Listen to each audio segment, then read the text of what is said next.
Bakit may galit sa iyo kahit naman wala kang ginagawang masama sa iba? Bakit merong taong ayaw sa atin ngayong wala naman tayong kasalanan sa kanila? Ito po ang tandaan nyo. Kung wala kang kaaway, ibig sabihin, hindi ka pa ganon kahalaga. Kung walang natatakot sa iyo, ibig sabihin, hindi ka malakas at wala kang kapangyarihan. Amen?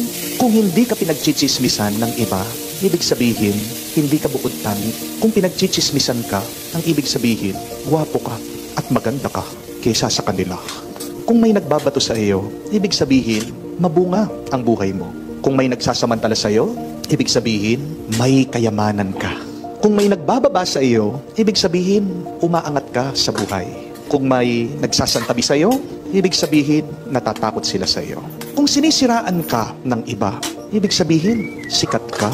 Kung minamaliit ka ng iba, ibig sabihin, nasasapawan mo sila. Hindi ka sisiraan ng isang tao kung sira ka na. Sinisiraan ka ng iba dahil may mabuti kang ginagawa. Kapag hinahanapan ka ng mali ng iba, ito ay dahil may tama kang ginagawa. Bakit may galit sa iyo kahit wala ka namang masamang ginagawa?